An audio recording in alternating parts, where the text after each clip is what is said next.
When we think of Colchis, the legendary land of the Golden Fleece, we often imagine Greek myths, argonauts, and heroes. But the earliest mention of Colchis does not come from Greek poets or historians. It comes instead from the archives of ancient Mesopotamia.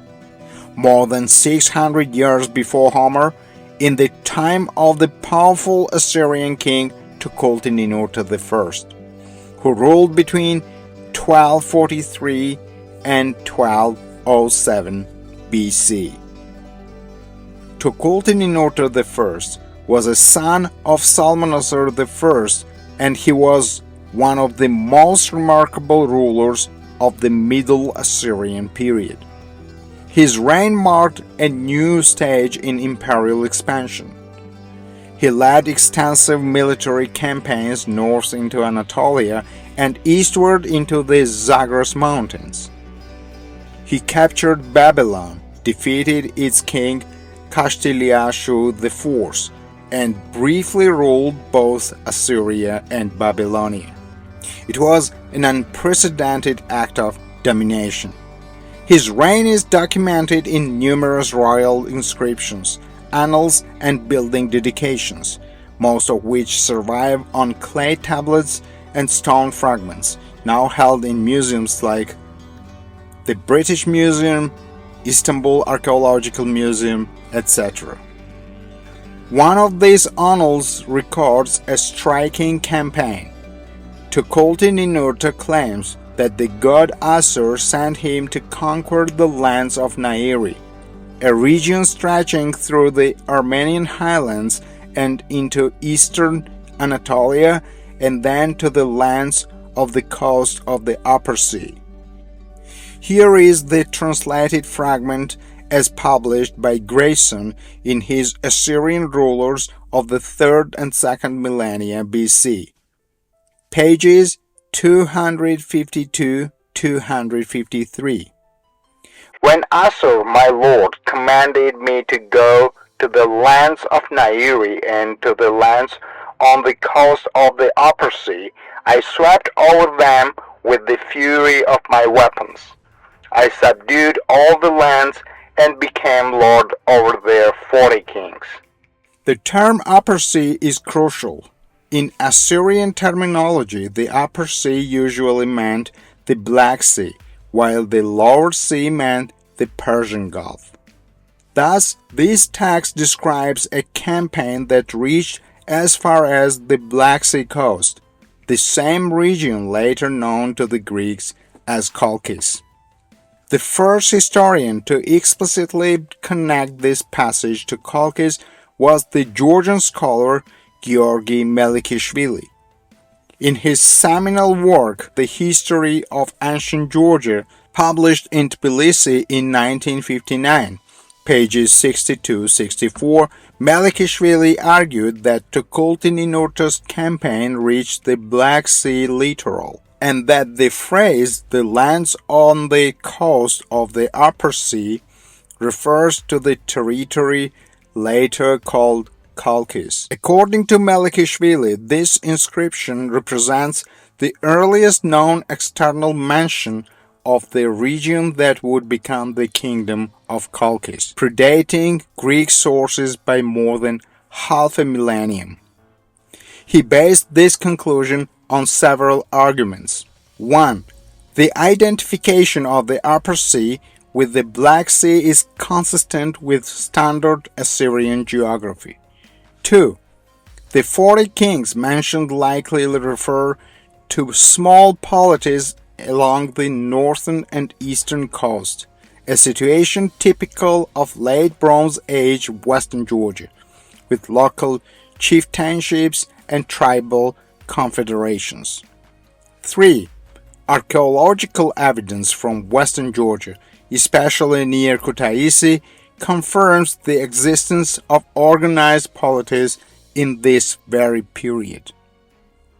Excavations conducted since the 1950s in the Rioni Valley near Kutaisi, especially at sites like Vani, Shuhuti, and Sachkhere, have revealed continuous settlement layers dating back to the 17th-14th centuries BC.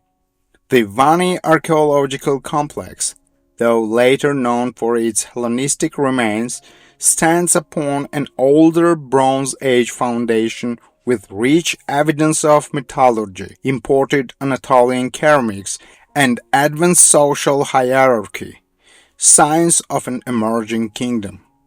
Polish archaeologist Jacek Hamburg and Italian-Finnish archaeologist Marta Lorentzon, co-directors of the Kutaisi archaeological project, argue that by the mid-2nd millennium BC, the Rioni Basin already displayed characteristics of chiefdom-level complexity, fortified hill settlements, specialized metallurgy, and extensive trade contacts with Anatolia and the Near East.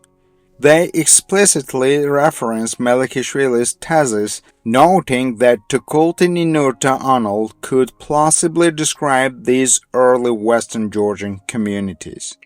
Several modern historians cautiously support Melikishvili's identification too. British historian Donald Rayfield from King's College writes in his book Age of Empires, A History of Georgia. The first external reference that may plausibly refer to Colchis occurs in the reign of Tukulti-Ninurta I, whose annals speak of 40 kings by the Upper Sea.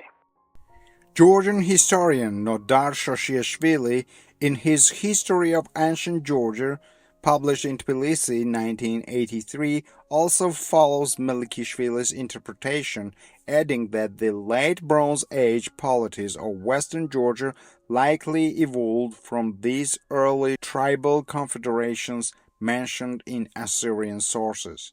However, some Western Assyriologists, like Grayson and Trevor Bryce, remain cautious, noting that the Upper Sea could theoretically include parts of eastern Anatolia, not reaching as far as the Black Sea. Still, the archaeological synchronization with Western Georgian sites gives strong circumstantial support to Melikishvili's hypothesis. Combining these lines of evidence, most Georgian and Polish archaeologists today estimate that Proto-Colchian political structures, precursors to the historical kingdom of Colchis, emerged between 1700 and 1500 BC. These were likely regional confederations centered around the Rioni-Phasis basin, engaging in long-distance trade with Anatolia and Mesopotamia. By the 12th century BC, this system solidified into what we can recognize as the early Colchian state, well before Greek colonization. Thus, the roots of Colchis reach far deeper than Greek myth suggests.